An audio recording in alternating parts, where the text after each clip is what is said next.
Susan, your word for happiness is self-love. What does self-love mean to you?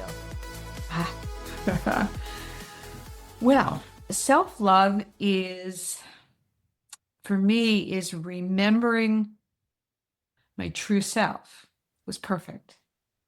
You know, she's made of well-being. She's was designed to be part of me. And so for me, it's the rediscovery of her, the remembering and being with her and having her help me. Together, we can forgive the mistakes we've made. I don't know, I don't really like the word mistakes. The well, I'm going to say the mistakes we've made because that's how we perceive them. And to discover that we can forgive ourselves, that we can be compassionate with ourselves, that we can let go of the stuff that limits us, most of it the thoughts that limit us, and embrace who we truly are and not think that it's not available to us, because it is. And that's where we find what I say is what we're all looking for.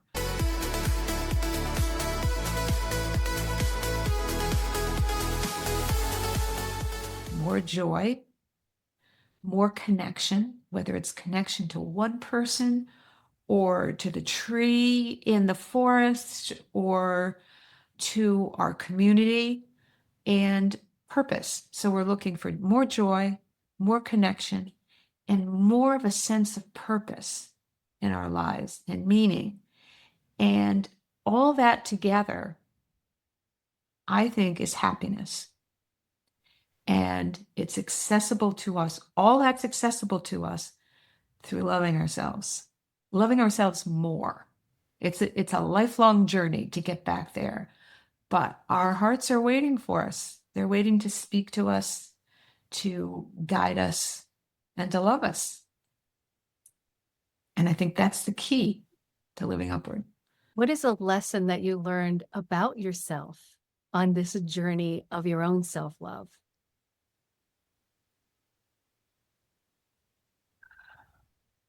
For me, it's what I just mentioned about mistakes, seeing what something I've done in my life, or something I just did, or something about myself I feel like I can't control, and kind of judging myself for it, saying, you shouldn't be doing that. You should never have done that, having regrets. And when I give permission to myself to say, well, that's part of my life journey. And actually there were gifts hidden in all that, may not have emerged at that moment, but they certainly emerged at some point, and realizing there really aren't any diversions in life, that it's all there for us to experience and to learn from. And some of it's going to be challenging and we're going to think we messed up, but yet, what did we learn and where did that bring us to? And being open to all that. So it's been letting go of thinking that I make mistakes, because I don't. I don't really make mistakes. They're really just like opportunities for me to observe myself and say, do I do that again? Did I really just judge myself, or did I judge somebody else, or did I set an expectation that really wasn't fair?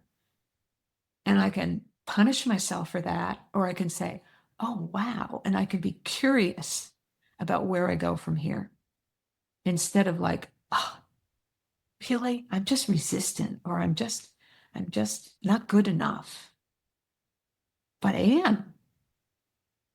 And to know that that's the truth, and that what I'm living is a practice, and I'm not going to every time see the path clearly right off the bat, that I'm going to have to muddle around and get messy in order to find that path again, cut down the brush and sweep things away so that I can keep going.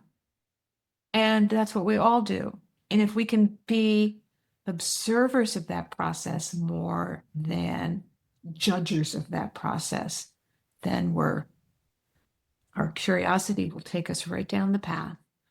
So it's been a long time. It's not something that happens all at once, because you have to really begin to appreciate and understand and accept that it's a practice, and that not mistakes, that the practice will require you to muddle around, to be challenged, to think, well, next time I'm not going to do it that way. I'm going to do it this way.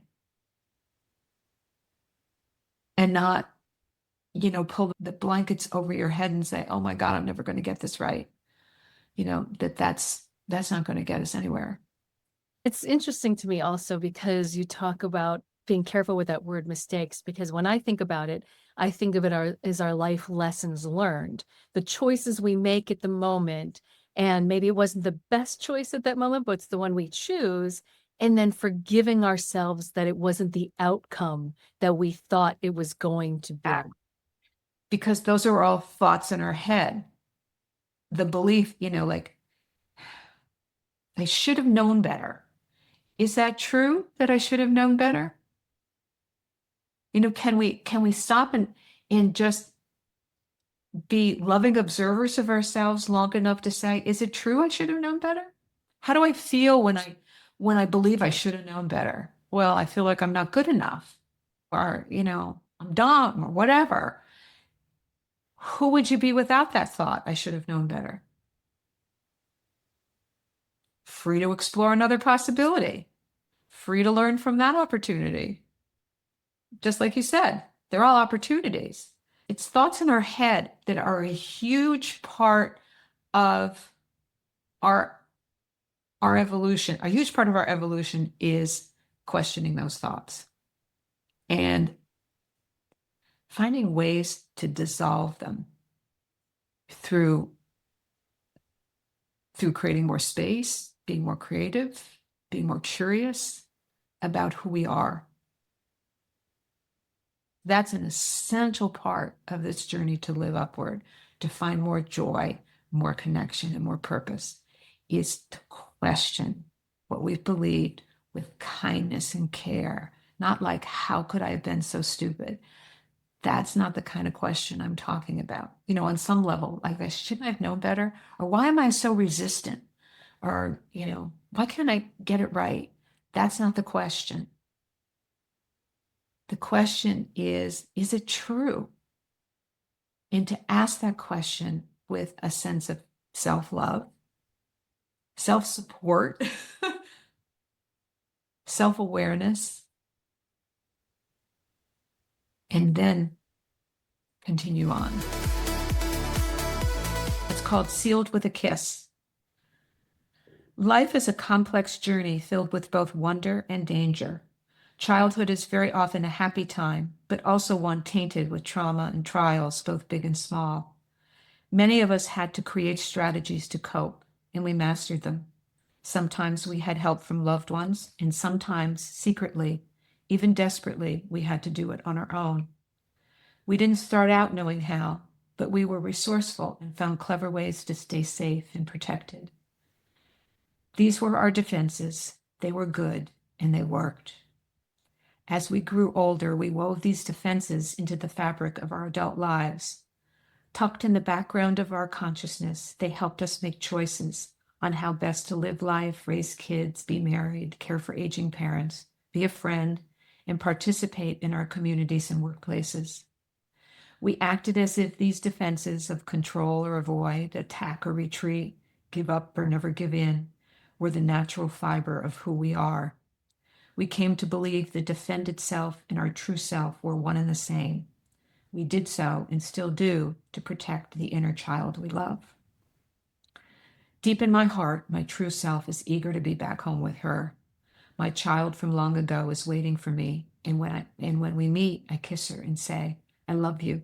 You were so brave for so long, but you no longer need to defend yourself. I have the courage and will to protect you now.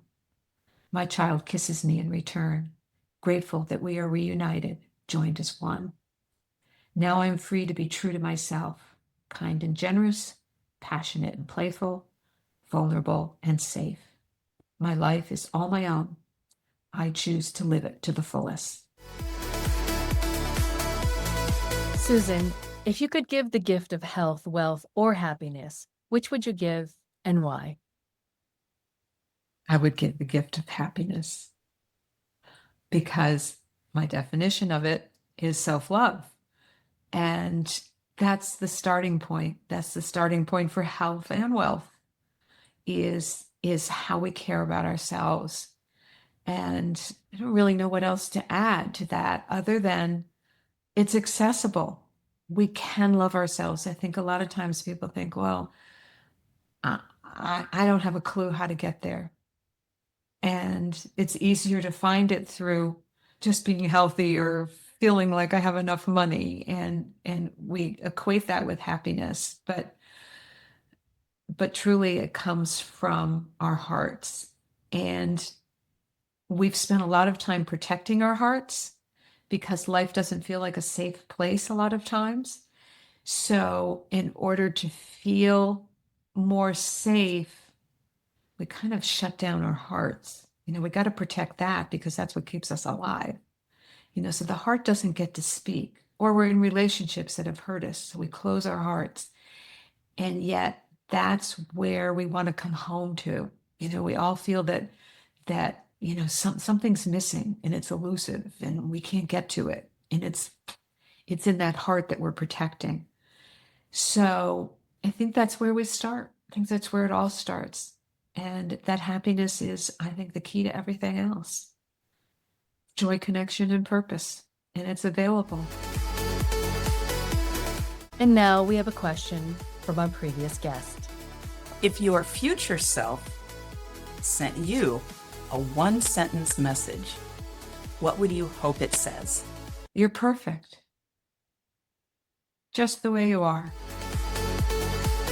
You are so delightful to talk to. I am so excited. I am so thankful for your books and the lessons that you have taught me and the things that you have to give everybody else.